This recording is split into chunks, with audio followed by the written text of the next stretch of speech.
Welcome back, everybody, to the Star Wars podcast, where we talk all things Marvel, Star Wars, and everything in between. Please take a moment to check our show notes to find our social media, merch, and more. Today, we're doing something a little different here. We're doing our top 5 favorite episodes of Star Wars Visions, which that does include spoilers for season 1 and 2. So if you haven't seen it, what are you doing? But also, like, I don't know, spoilers aren't that big of a deal, I guess, because they're like 15 minutes short. So maybe you haven't seen it and you're listening to this to figure out which ones to listen to. So something to consider. We do have some wonderful guests today. I'm very excited to have these guys on. It's 2 gentlemen from the So Sidious podcast, and I gotta say, being Star Wars, I love the puns wherever I can get it in. And this might be the one podcast that tops ours as far as the titling. Love the name, but so happy to invite on David and Caleb. How's it going, guys? Hey, it's going good. Happy to be here. Excited. Appreciate the compliment right off the bat. We got to give credit to our co-host Jeremy's wife and him. They kind of co-opted it, I think, and he threw that in and we voted it in. But yeah, thank you. Happy to be here. Yeah, I also did not come up with our name. I asked a friend for recommendations. I was like, that's the only thing I came up with. I like it. Shout out Nathan. But guys, here we are. We're talking about Star Wars Visions. I'm going to throw it to Caleb first. Caleb, I have a question for you. My question is, because season 2 tended to be like, because I watched season 2 and then we were going to do this podcast. So I went back and watched some of the season 1 stuff. And like, not only was like I just reminded how great that season is, but also it's very different, right? We got a lot of different perspectives in season 2 coming from different studios across the world. So Caleb, how do you feel like season 2 held up against season 1? Well, first of all, I feel like the animation styles were a lot more different than the first season, coming from across the world instead of just one country. And I definitely felt like season 1 had a few really good episodes and then a few duds, a couple that I don't really want to go back and rewatch again. But when it comes to season 2, there's a lot, it's more consistent. I feel like, 3/4 of the season are pretty solid episodes that I do want to go back and rewatch right away. And there's a couple that I absolutely loved. Yeah, David, what about you? Season 2, because I think that's what was interesting. Like in my top 5, I definitely wanted like a balance, but not to spoil anything, I definitely lean towards one season more. Okay. Yeah, I think I'm going with season 1. Season 2, it had a few really good ones, but I think just man, it's tough. It's really tough, but I'm going to go with season 1 just because more of my favorites are in that one. But like Caleb said, the artwork is so much more diverse, it felt like, and I feel like it was more balanced for season 2, but there were more highs than season 1 for me. But it was still a great season of more Star Wars stuff. Yeah. It felt like I guess this comes with, opening the Star Wars universe to the whole world, but it seemed like we got more personal stories with season 2, as far as like entrenching ourselves into different cultures and different messages. Like I felt like, Spy Dancer, for example, Into the Stars. These are like things that were very connected to like historical events.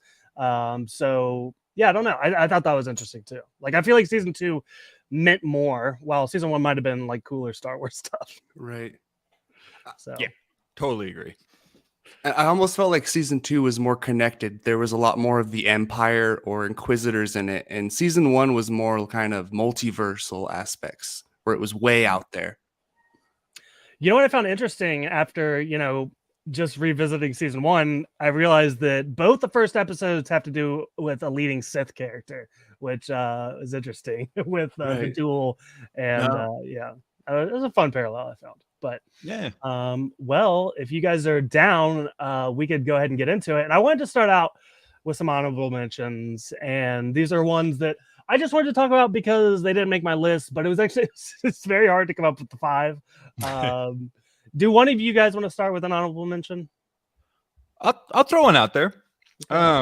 So it didn't make my top 5 list. Obviously, it's an honorable mention, but I had to shout it out because it was just so unique, and it was kind of the first Star Wars horror vibe we got, and that was season 2, Screecher's Reach.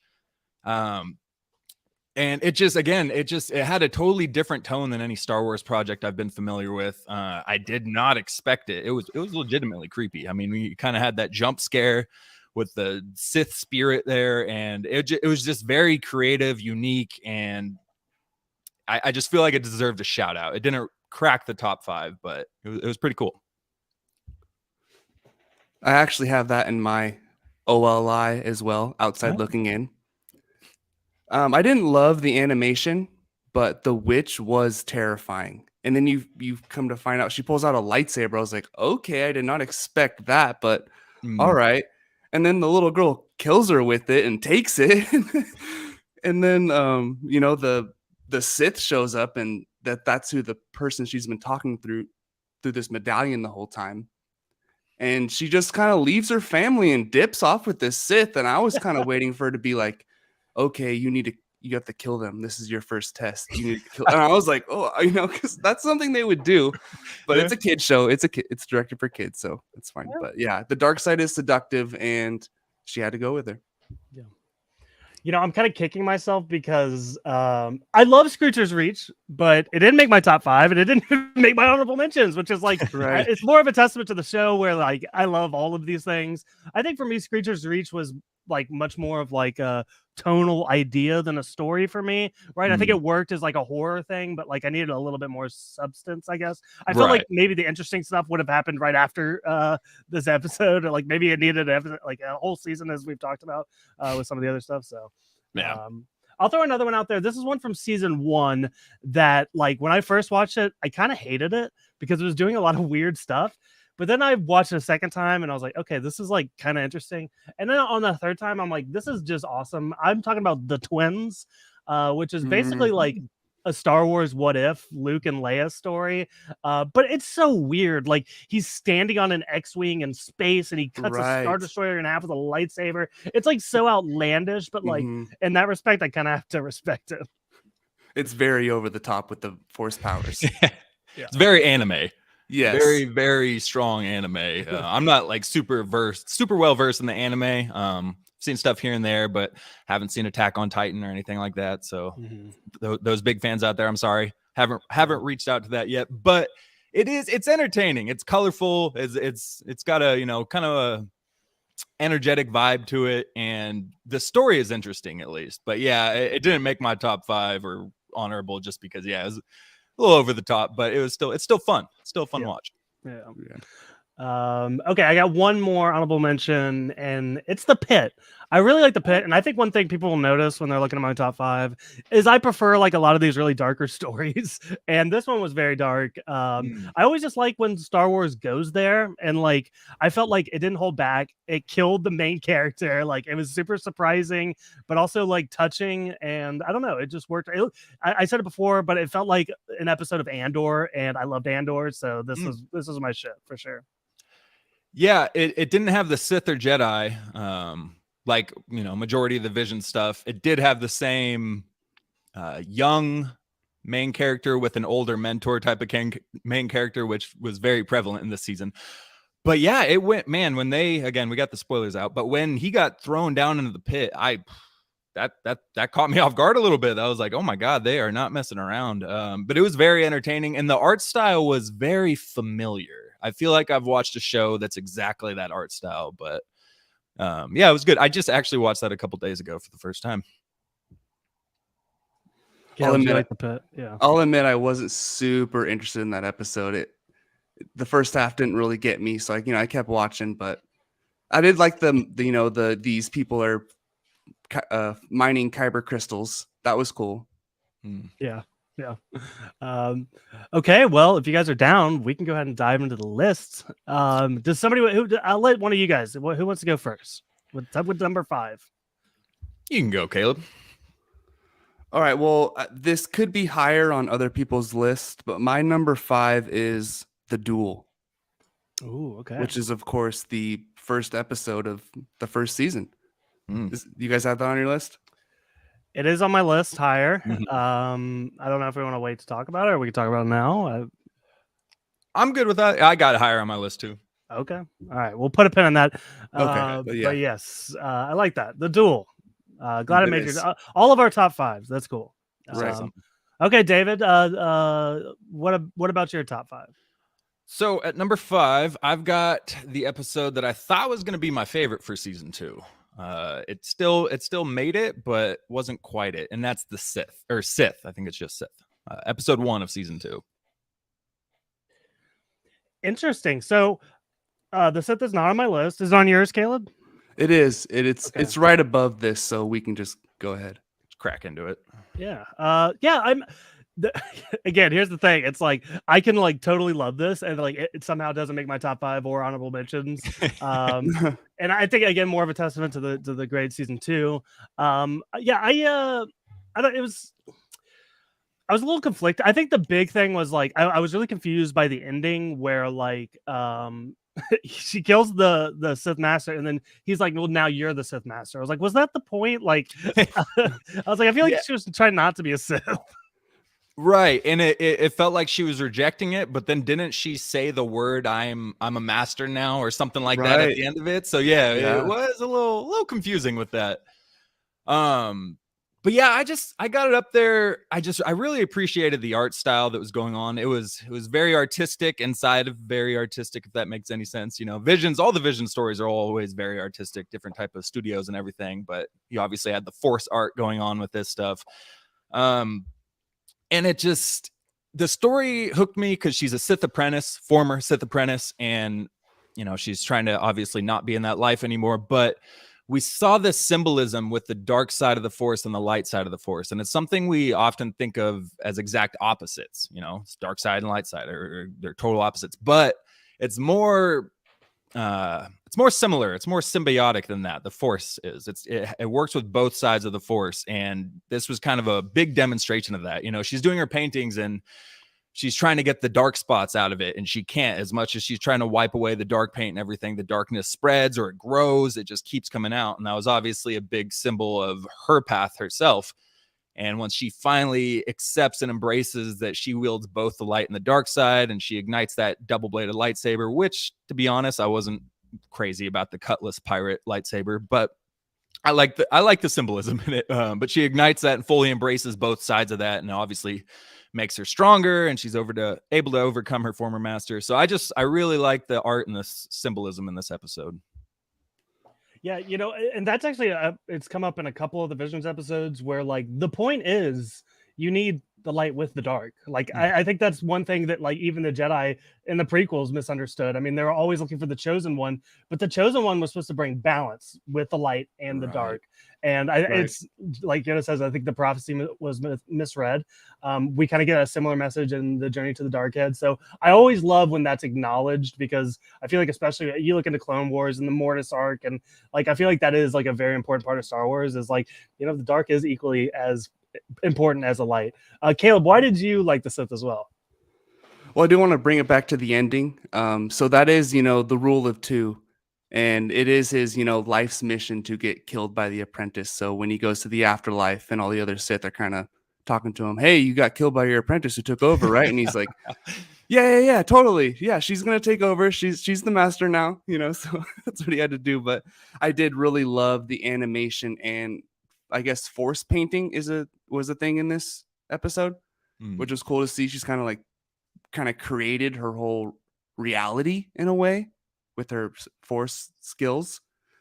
And the hallway duel was amazing. So he has like the Kylo vibe of dragging it on the ground, and when it clashes, the sparks come off of it. And I love the animation in that scene.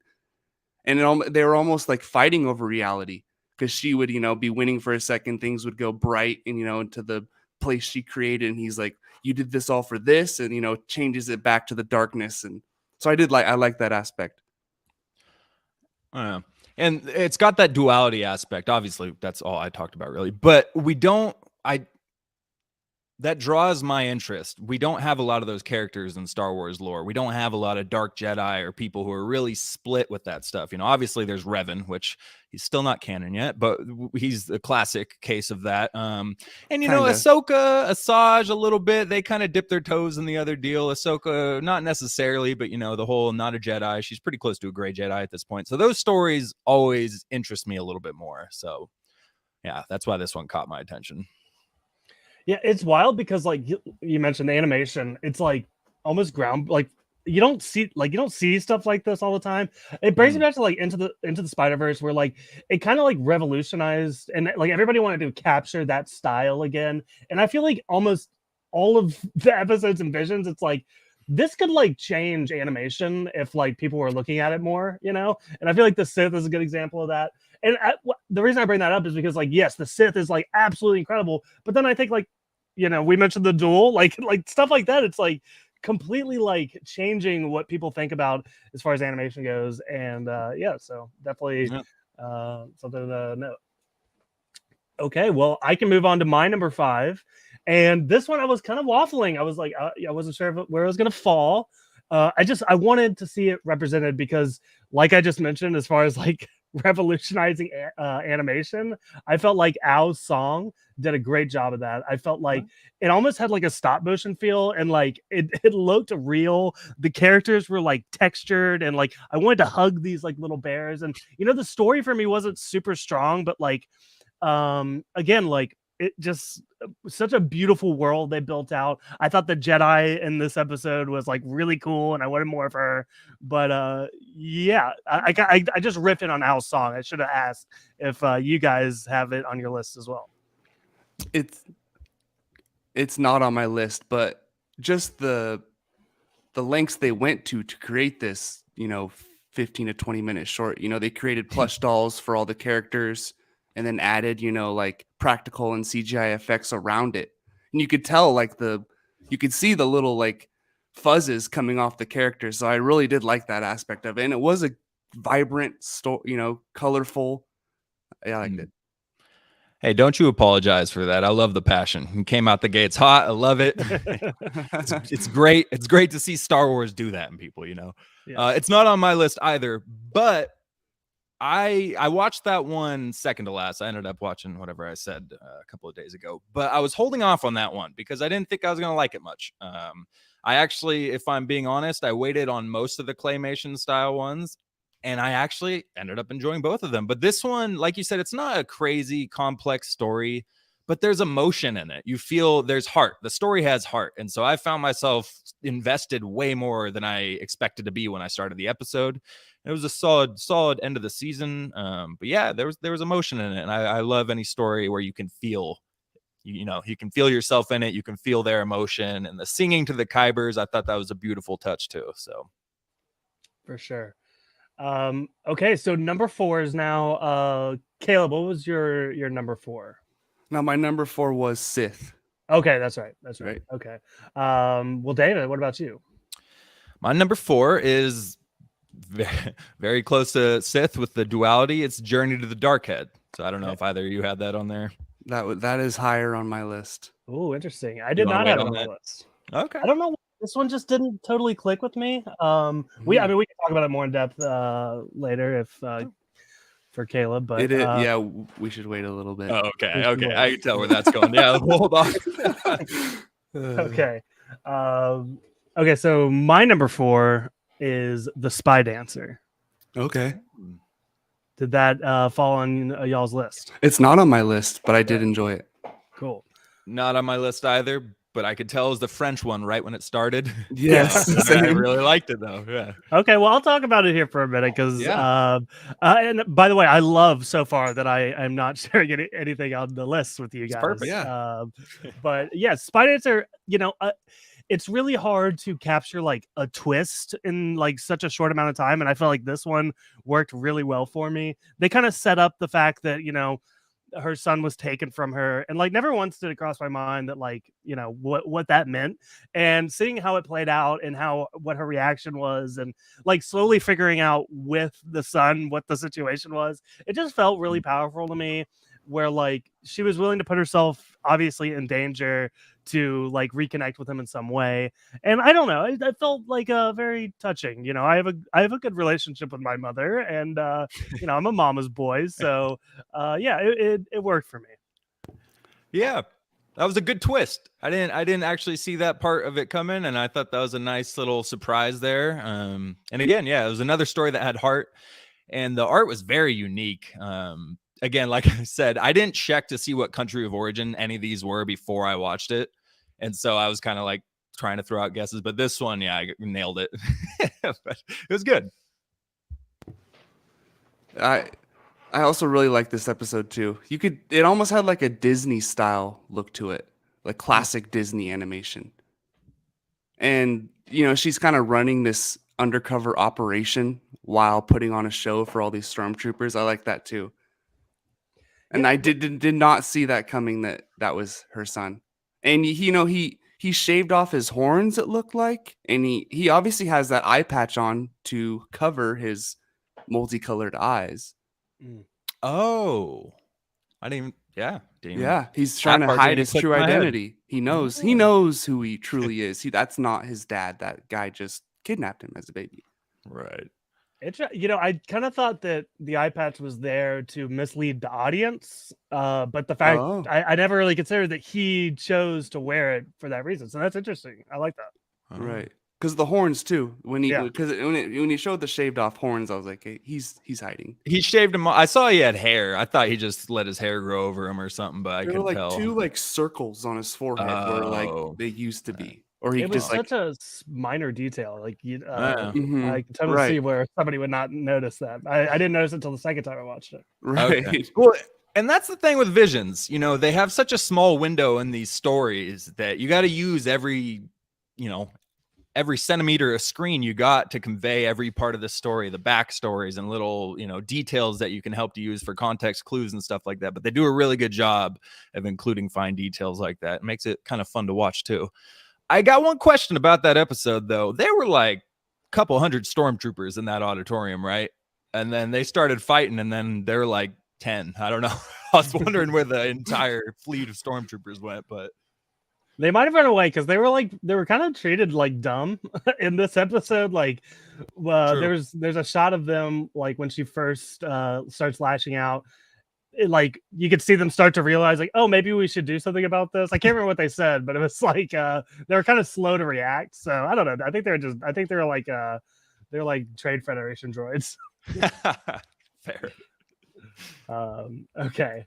Okay, so those were our number 4s. Caleb, you want to talk about your number 3? Excuse me. I have the 9th Jedi from season 1. Ooh. I have this higher. Okay. I don't have it. Oh no! But What? I know. I thought this was going to be the one that everyone had. But... I should have put this higher, but I had to put it down one. But we can talk about it now if you want. I love the Ninth Jedi. I think, especially when it came out, I feel like it was a lot of people's favorites at the time. Yes. Yeah. So I'll just throw out the excuse real quick. I actually haven't rewatched that one. I hate to say it, and it's not. Wow. It's just one of those things that kind of slipped through the cracks. It's not like I remembered it and was like, well, I didn't like that one. I'm not going to rewatch it. I didn't rewatch that one right before season 2. I know it's all the lightsabers, right? And Blacksmith. I just can't remember the details down to a T, so I'm sorry. Yeah, it's fair. It didn't stand out. I will say this is another one that had a good twist for me that I really liked, yes. where they're kind of calling all the Jedi together to meet, and it turns out that all the Jedi there are actually Sith in disguise. And I thought this worked really well. The fight, I really liked the concept in this where the lightsabers would change colors. Yes. It's very much like, I think this is more of like a Legends thing, but the young girl, she starts out with the lightsaber and it's clear, like she has no connection to the Force, but then she starts using it and fighting the enemies, and then it slowly turns green, and then even one of the Sith starts to help the Jedi and his turns purple. And I don't like it, just seeing that throughout the battle, I thought was really cool. Yeah. That's like my dream job, to be a lightsaber blacksmith. and he says he tempers the crystals to reflect the user's connection to the Force, which is also a cool feature, which is obviously something they haven't mentioned at all. And I mean, Star Wars, you can't have that.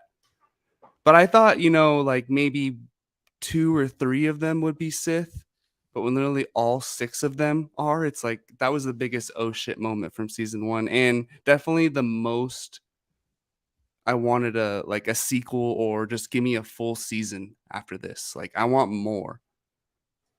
Well, they end with like the team kind of comes together at the end, right? It's like Yeah. the one Jedi, it's the daughter, it's I forget there's Margrave. the Margrave, yeah. And then the guy with the purple lightsaber, like they all kind of come together and then they're like, they're gonna go off and do more cool shit. And I'm like, I want to Right. see the cool shit. Yes. So I'm 100% watching that after we finish recording. I gotta go back now. got to. I think it might be the longest one. I don't know that for sure. I just know it was very long. It was almost half an hour, I think. So Yeah, and her dad's still alive, correct? They just took him prisoner. So yeah. I hope season 3 kind of brings Sequel? back some of the original stories from season 1 and 2. Yeah, I would love that. Okay. Anything else on the Ninth Jedi?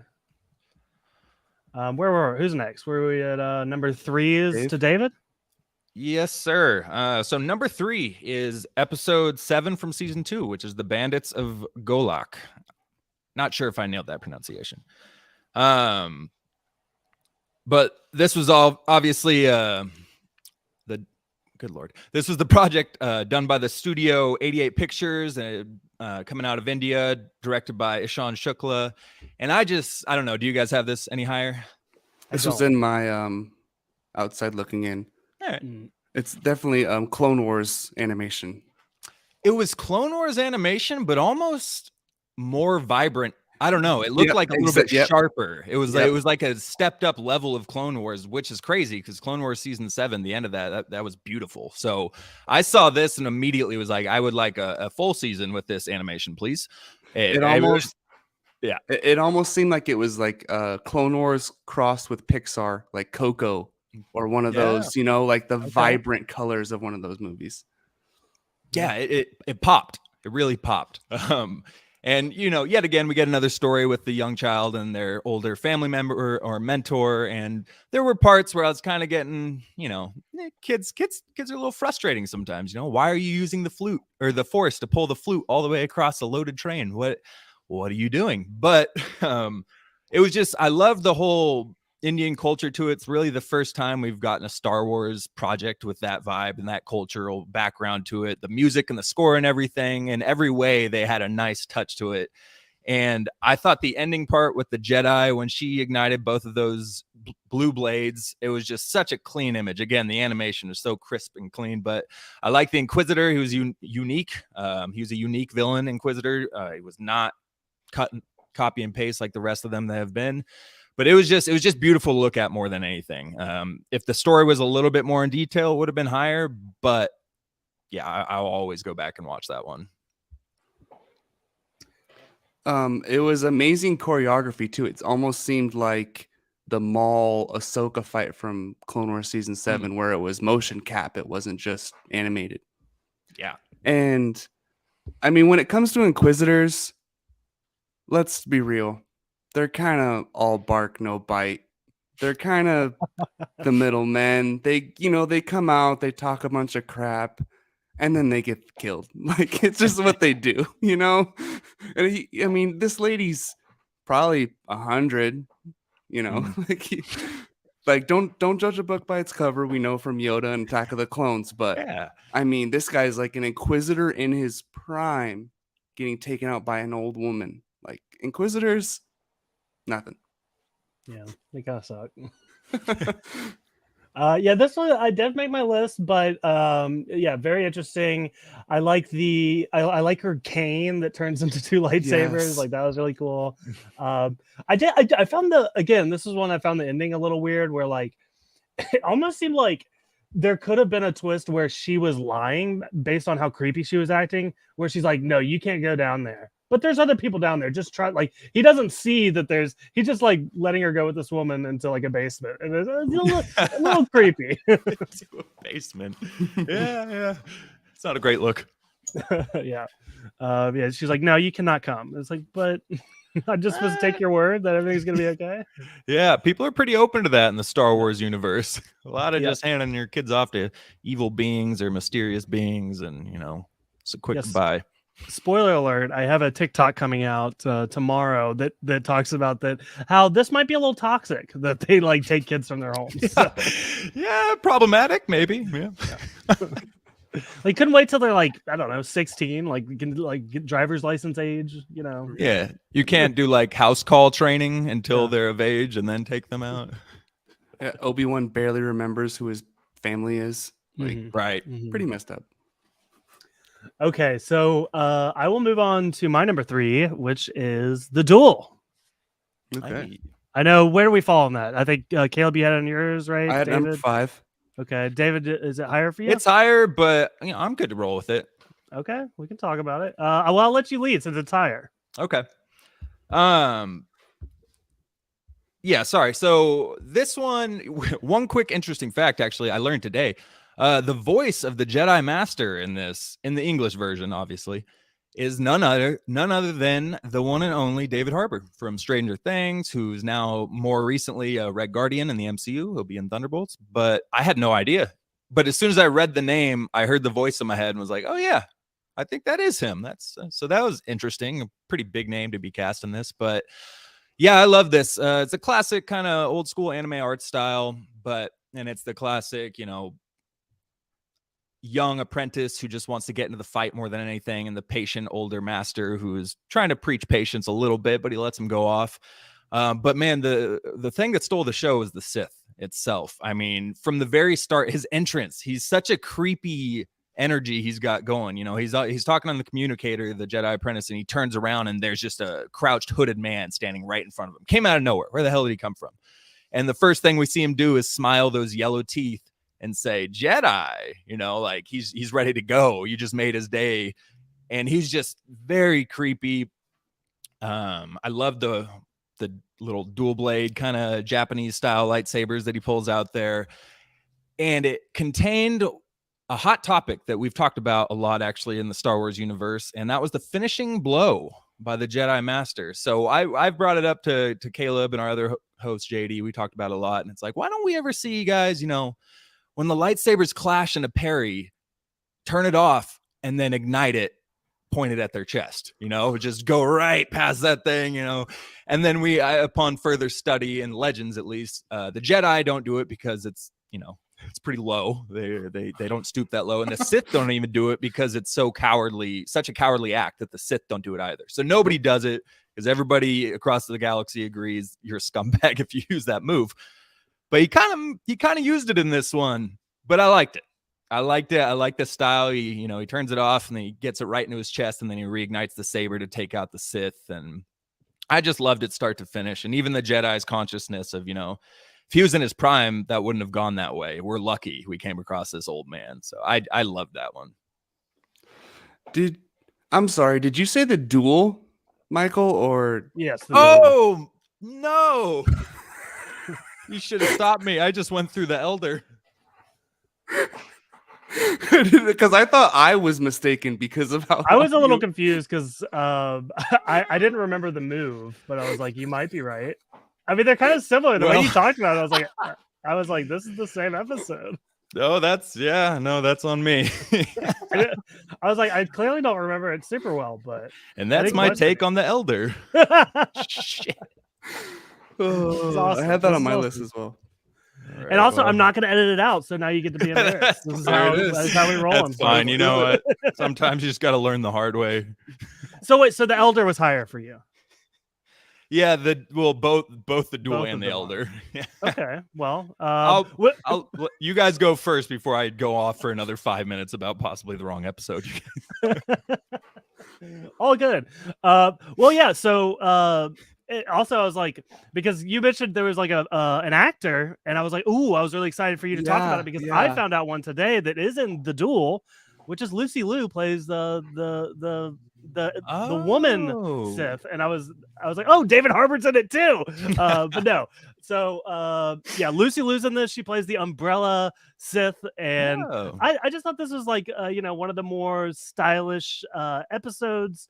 And yeah, it was very simple. There's like a lot of fun like villains in this. You get like a Trandoshan, you get like one of Sebulba's creatures. He's like riding around in a little pod.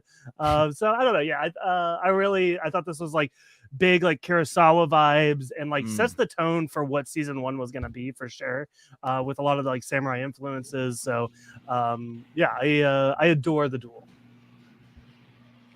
Yeah, it like you said, it 100%. I feel like it had to have been done looking at Kurosawa's work, because it was very, very identical to a lot of the stuff, and even the black and white art and everything was very similar to the whole monochromatic thing with Kurosawa's work. And it was feudal Japan meets Star Wars, which obviously, again, George Lucas got a lot of his inspiration from feudal Japan stories, Kurosawa, all that good stuff. So yeah, it felt like almost like the origin of Star Wars in a weird way kind of deal, so it was cool. I love the whole Jedi, but he's really a Sith story. Still curious about that, and it's a good story if you're still left wanting to learn more. But why does he have a red saber? He shows all those crystals. Is he a Sith who's making up for his past mistakes, or is he just somebody who hunts down Sith? So I'm very curious. It's a cool story though, and Lucy Liu, that's a bonus right there. That's it, baby. Caleb, what about you? Did you have the duel higher, or No, it was number 5 for me. I definitely like the part where they're standing across from the waterfall, and she thinks he ignites the lightsaber, but it's a statue. But just like that look of them standing across from each other. Yep. So, well, we can move on to number 2s now. Caleb, do you want to start us off? Well, my number 2 is The Elder. Okay. Are you sure? I think so. Yeah. Yeah. I definitely like just the part at the end where, if he says he fought him in his prime, things would have ended up differently. Like, we got lucky. Like, you shouldn't be. Definitely got like kind of Anakin and Obi-Wan vibes from them. Like their banter back and forth to where, the apprentice wants to, see some action and can prove his powers. And no, maybe more like Anakin and Qui-Gon, if Qui-Gon had survived Phantom Menace. If he didn't die, he would have been that kind of, because that David Harbour's character was so wise as a Jedi. Like he knew, like his Padawan says, like, I hope I get to pull out my lightsaber. And he's like, that would be the last thing you want to do. Like that's, like, we want peace, not action. Right. Yeah. So yeah, it didn't make my list. And David, my vibes to this is kind of similar to how you felt about The Ninth Jedi, where I had limited time to rewatch some of I tried to watch as many as I could, but I like stuck with the ones I knew I loved. And The Elder didn't really stick out to me at the time. It sounds like I need to give it a rewatch though. Okay. So yeah, well, my thoughts on that are, no, I wonder. Won't kill you guys again with that, but I approve of it. Yeah. Yeah. Okay, well, David, we could go to your number 2. My number 2 is actually The Elder. Okay. There you go. There it is. Okay. Yeah, it's a good one. So my number 2 is The Ninth Jedi, which we've talked about, which will bring it to Caleb for your number 1. Wow, my number 1 is Journey to the Dark Head. Whoa. Right?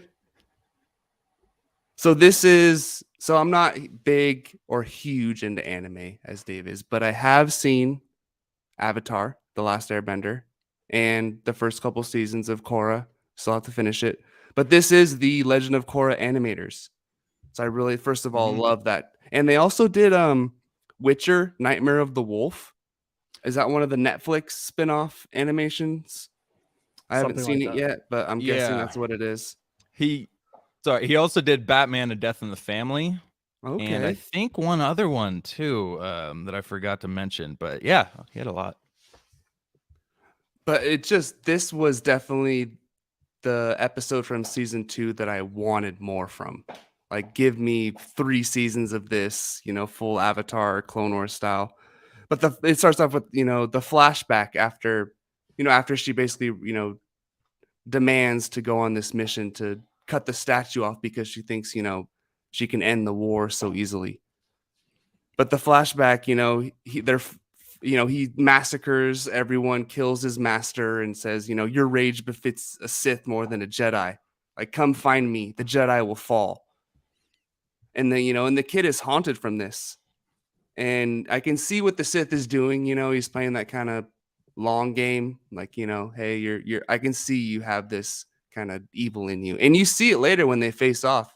His eyes like flash orange for a second. He says, like, have you been waiting for this moment?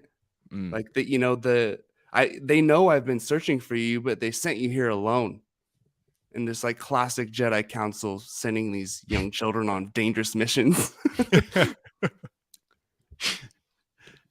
Yeah, and didn't he? So that he had encountered him as a young Jedi, right? And he was having those kind of nightmare visions. Think about it. It's the right episode, right? Okay. Yeah, he's having those flashbacks in his meditations, and his Jedi master's like, "Hey, you need to calm yourself," yada yada, and then they send him off on a death mission. But this was another episode that had that duality aspect to it. Obviously, you've got the statue of the prophets, I believe is the name. So they're up on this massive statue up there fighting, which I love the fight location itself. I love a fight on a big old high rise on a narrow area. You gotta love that. Clouds. But yeah, up in the clouds, everything very dramatic. But again, it goes to the duality. They think they're about to cut off the dark head, and then the light side of the Force starts swimming in there, and then you got both sides on both statues, and they realize, oh, it's not that simple. Again, the Force isn't that simple. You can't just cut off one end, kill it, and be good. Like, it needs both to survive. So again, it was just another one where I really liked the message and the art style as well. And I thought the whole Sith thing where he comes back, he's like, oh, funny meeting you here kind of deal. I don't know. I like the story that was behind that. The other thing that guy did, by the way, was Harley Quinn. He did the animation for a season or 2 of Harley Quinn on HBO right now. Dang, this studio's the GOAT. I mean, right? Yeah. Yeah. Oh yeah. Yes. Might be the most established of the season 2 studios. I gotta say, it didn't end up on my list at all, but like, you guys are selling me. I kind of am regretting my choice. Another one that I owe a rewatch to. This, Right. I don't know why it just didn't totally click with me, but you guys pointing out the themes here, I can't blame you at all. Right. I'm on board. Yeah, it seemed like they really knew Star Wars. Yeah, for sure. Okay. Well, David, what is your number 1? So since I had the wrong episode, I didn't say anything, but yeah, my number 1 was actually the duel. Okay. So yeah, pretty much talked about it. One aspect I didn't throw in there real quick, which I really loved, was the teapot aspect. He sets the tea kettle and he goes, make sure this droid is done by the time this thing goes off. And the entire fight is escalating as the tea kettle is getting louder and louder and louder. And I just loved that thing. It raised the tension so much up till finally hitting that climax. And I loved that aspect they threw in there. What do you think of the umbrella lightsaber? It's like the most absurd thing. Yeah, it is.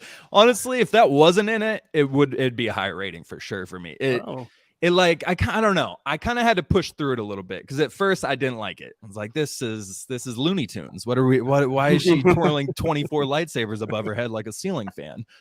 But again, it grew on me, and then they actually started really getting closer to a normal-ish lightsaber fight. I mean, I like the creativity. I don't always need the same one blade against one blade lightsaber. That's the whole point of Visions, is to get creative aspects of Star Wars brought out there. So I like the creativity. I'll give it like a C+ for working with me. There you go. Fair. And the holster, though, like, he doesn't turn his saber off. He like sticks it in like a samurai. Love that. That was kind of cool. Yeah. All right. Well, I think I have a bombshell here because my number one has not been mentioned at all yet. Ooh. And it is In the Stars. Yeah. This is So from Oh. season 2. I don't know why this one just worked for me. I really felt, again, maybe it's like the parent aspect. I don't know what it is, guys. Like, I found it very touching that they were kind of avenging their mother and like mhm. how they, this like the parallels of them like taking down the base and then getting to finally see the stars again and respect the past. And yeah, I don't know, this again, kind of like I mentioned before, it has a lot of like interesting almost political themes when it comes to like pollution and Yes. colonization. And yeah, I don't know, I felt like it just meant a lot in a lot of different ways. So yeah, this is my number one. And wasn't it based off of actually, like you said, the pollution and everything, events in Chile that they've been dealing with, things that have been happening over there? Because I think that's the country behind this studio. So yeah, it was reflecting apparently a few different, real world devastated events that they had to go through, which obviously brings a whole lot of more weight to this. That's funny actually. So this is the one I'm surprised, Caleb. This wasn't on your list, was it? This is probably number 6 for me. This would be Okay. 6. I was gonna say, because this is the one I was talking about earlier. He reached Right. out and he was like, "Oh, no, episode 3 Yeah. was great. Like I loved it." I I do was like, love it. nice. And so I jumped into it and I texted him after. I was like, I'm not gonna lie, I think that's my least favorite this season so far. But it again, it's not. I didn't dislike any of these episodes. I just want to make that clear. It didn't grab me as much, and I didn't really see what Caleb was seeing in it. But the artwork is beautiful, well, and what you're seeing in it as well. The kid just kept pissing me off. But again, it's a common theme through all these episodes. But my goodness, she kept pissing me off. Like, stop jumping out of things. Just stay with your sister. But I could get that. There's a lot of heart in this one as well. But yeah, it just didn't grab me for some reason. This is by far my favorite animation style of the season. It's like half claymation, half CGI. You know? Yeah. And they know their mom. They knew their mom had a power, but they didn't know it was the Force. They just know she was like powerful enough to keep the Empire back. And the whole time, the younger sister keeps thinking she's Force. She's not. She thinks she's Force sensitive, like her mother, and she's trying to stop the TIE fighter as it's coming. And I thought it was super funny, like just like a classic younger sibling, and that's what they would do. And then the reveal at the end that she's about to fall and her older sister just stops her with oh, I love that scene. That was amazing. Yeah, I talked about it in our recap, but I watched that one with my daughter, and like it was an emotional roller coaster for her, especially to see where she's falling, because she's not. I mean, she's 3. She doesn't really get Star Wars, but like, Right. so she didn't realize what the Force was going on. Like, but it just was blowing her mind, and like watching her react to it was like, I was like, That's I'm all great. about it. That's so cool. I will say, yeah, the kid maybe a little annoying. I think the kid in Bandits of Golak was a little more annoying to me. But with that being said, we probably maybe the next podcast is like ranking annoying kids in Visions. Plucky children. Yeah. Dude, don't call us plucky. We don't know what it means. Yeah. Well, all right, guys, that is the top 5s. This was so much fun to go through with you guys. I appreciate you doing it with us. Any final thoughts? Anything we didn't mention at all that maybe you want to touch on? I just love Visions. It's so unique. It's so different. It's not the standard deal. And I like the aspect of where we don't know the backstories. Well, I guess you can look up when it took place, BBY. I saw those when I was looking up directors. I didn't realize that, but I like not knowing that. I like it being just, it's almost a thing in your own head. Half of it's relying on your imagination or what the deal is. We're not in the Skywalker era. We don't know where we are. We're in totally different places of the galaxy in Star Wars. And I love that they have to bring that together and paint these unique and creative storylines. And you actually said it in your roundtable when it comes to the duels. We always see epic, long, drawn out duels and stuff, but that's not how it would happen every time people are having duels. There's going to be short ones, and there's going to be such expertise that they can cut them down in a matter of seconds. And that doesn't mean it was a bad duel. It's just a different style. And so there were a lot of those in here, which I appreciated. We don't always need that epic thing. Sometimes you just need the Obi-Wan versus Darth Maul, in the deserts of Tatooine kind of fight. And So yeah, I'm really looking forward to another season of this. Do we have any a wish list for season 3? I'll say this. I talked to our buddy Greg, who's been on the podcast a few times. He mentioned that he wanted to see a stop motion Wes Anderson episode, which like I can't get that out of my head now. Oh my I really gosh. need that, especially because there's like a lot of I don't know if there's like like AI art TikToks that's like Star Wars and Wes Anderson, and like I don't know, Yep. like it works for me. It needs to happen. Yeah, what was that? The Galactic Menagerie or something? That Yeah, Wes yep, Anderson that's deal it. going on, yeah, on social media. That's funny. I don't have any art styles per se. Well, maybe Clone Wars, the old school, the original Clone Wars art form. That would be fun to kind of get a little throwback to that. 2D. Yeah, the what was his name? Tartakovsky. Yeah. There you go. Yeah. Yeah, I can't remember how to pronounce that. Yeah, so maybe a little bit something like that. But story-wise, I think it would be cool to throw in. Again, I just talked about brand new, fresh stories about how much I like it. Now I'm about to request something else. But it would be cool to get like brief, like maybe an episode or two, brief legends storylines, like a little cut out of doesn't have to be Revan, anything, or what's the zombie attack on the Imperial Star Destroyer? I can't remember what the name of that story is, but there's like a horror legend Star Wars deal out there. But just something like that, a little nod to legends in an episode or so. I think it'd be cool. Right. Yeah, this is why I'm against canon. Like, everything doesn't have to be this one. I mean, obviously we need canon for the main story, but let more people be creative with their own stories. Because a lot of people coming out these days saying, I want to make this story, but it has to fit in between this and this and this. So I'm very restricted on what I can do. And these are just like comic books and novels. So like, imagine if they would just let these people do what they want. We would get so much better stories. Yeah, these universes should take a page out of DC because they're doing Elseworlds now. So it gives those creatives that room and that creative space to come up with their own stories without being tied down to canon, but you still have a canon storyline that everybody's following. And people who want to jump in and don't want to watch the 20 movies, they can just go straight to these Elseworld movies and still enjoy DC, Star Wars, Marvel. But yeah, that would be great for, I think, all these major properties to do. My only concern of that is they're going to end up with like 3 Darth Vader movies, like they do with the Joker.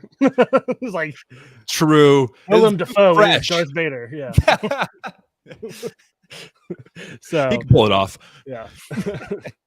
No, that's a great idea. I think one thing I would like to see. There's I love the Jedi. I need Jedi. I would love to see a bounty hunter episode of Visions. I feel like that's kind of untouched potential there. So, Yeah, we can do something. Yeah. There. I feel like this is their one and only chance to make a Star Wars short, so they're gonna go the Force or the Sith Jedi. So they're going for that good stuff. But let's get maybe on the second go around, the people they like the most, they can expand and do something new. Yeah, for sure. Okay, last question here before we start to close out. If there was one, so not a sequel to one of these episodes, but if there was one studio or episode style that you like so much that you would like to see them create their own series, which one would you pick? That's a very tough question. Yeah, because like the In the Stars episode, I do really love that animation style, but could I watch an entire season of that? That's a whole nother story. So I think I would like the Journey to the Dark Head, or what was that, episode 7, Dave? It was on your list. The Bandits of Golak. Yep, the Clone Wars style. Because that's more like I'm a creature of habit, so that's more familiar to me, easier on the eyes for a longer period of time. Yeah, I was gonna say, because obviously that was the first thing I said about Bandits, was I'm ready to watch a full season of this animation. So that's my answer. It's kind of boring, especially because we already have Clone Wars, which is very close to that. So you should probably branch out a little bit to get a different So I'm gonna go with Sith. Just so I'm not picking Bandits of Golak. I'm not. I think for me, I would probably, Journey to the Dark Head. You didn't make my list, but I think that animation style, that studio could make something really cool. Mhm. And another one, I would say the Spy Dancer. I think more Yes. French espionage type, almost in the vein of Andor. I think that they could do something really cool too. So. Well, guys, this was so much fun chatting with you. I want to close this out with some recommendations, something that you've been reading or watching or eating or something. Let's see. I probably shouldn't start because I can't think. I set this up and now I don't have one. How about this? I know I've talked about it a lot. We're gonna do some coverage on it eventually. If you're not playing Jedi Survivor and you're a Star Wars fan, what are you doing? It is so much fun. I've beaten the game now, and like I just continue to No play. Like I'm spoilers. just I'm just hunting down chests. So Okay. yeah, it is a great game. It's so much fun. Get on that. Yeah, I just got to the second world, and I'm done with the second world, and got to meet that, the pretty big character you meet from the High Republic. I'll leave it at that. So There you go. Yeah. Yeah, I don't have a PS5. I got to buy Oh it on no. my computer, but I just got done moving and I just got, a TV and computer area really kind of set up, so I'm probably going to buy it this weekend on a laptop. Play Let's some go. PC, but yeah. All right. Well, yeah, recommendations from you guys? Yeah, I'm going to throw one out. Now, you said it doesn't matter what type of media, just Anything. anything You can okay. recommend going on a walk. Walks are pretty cool. I'm gonna throw out something different. Now Caleb's heard enough about this, so is JD, but I was gonna throw out a different Netflix show, but we're gonna leave that. I'm not sold on it yet. But I'm gonna throw out a podcast, kind of. It's an audio medium. So you can get it wherever you listen to podcasts. It sounds like an advertisement. I swear I'm not sponsored by this, but Spotify and all that stuff. But it's called Marvel's Wastelanders. And so it's audio stories with casts for each character. They have voice actors for every single character. I mean, Susan Sarandon. They got some big names in it. I can't think of all of them off the top of my head right now. But it follows a Marvel timeline in which there's something called V-Day, and the villains all got a plan together that ended up working out, and they took the heroes out. And over the last 40 years or whatever, everybody has come to accept that the heroes were always the villains, and the villains were actually the ones who were trying to save them. And so, Dr. Doom's got a portion of the country. Zemo's got a portion of the country. I mean, all these villains have these different little setups across the country. And there's 4 or 5 different seasons that falls around different characters. So Peter and Rocket are one of them. Wolverine, Old Man Logan is one of them. Old Man Hawkeye is one of them. It's really fun. If you like Marvel, they're brand new stories to my knowledge. And if you listen to podcasts a lot, you got audio, you work where you can listen to stuff. It's a great thing to throw in. So I loved it. I finished all 4 or 5 seasons of it. Yeah, that was a pretty cool, unique thing. Yeah, what was the first one that came out? I think it was the Wolverine one. Or I there was think something else. it might have been think so. Rocket and Quill.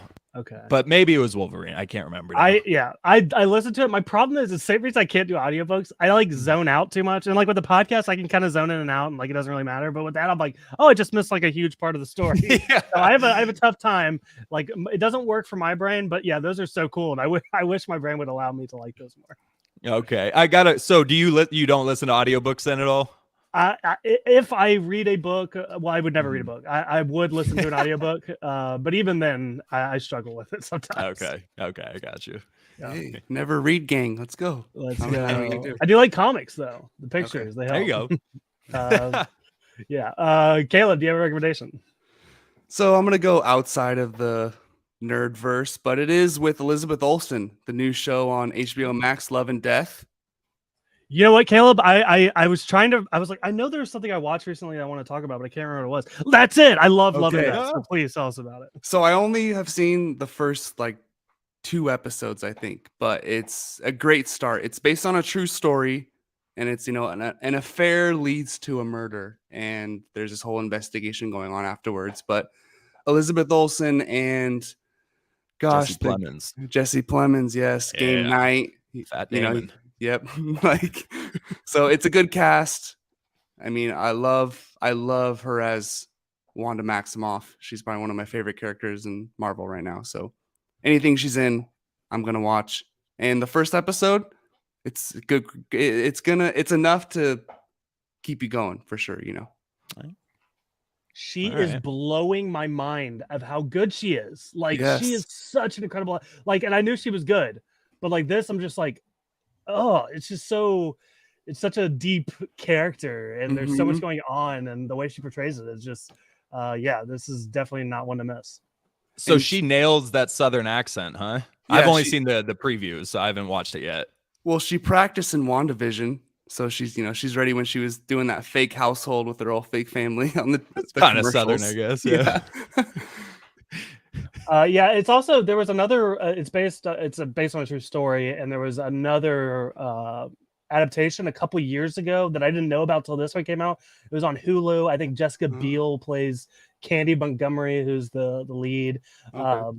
But I saw some TikToks that were like comparing the two, and they were like, "This show is ripping this off" or whatever. First of all, it's based on a true story. Like that wasn't their story to begin with. And number two, like Elizabeth Olsen's doing better. Sorry. Right. Yeah, you can't really rip off a true story that you're Yeah. following. That's not how that works.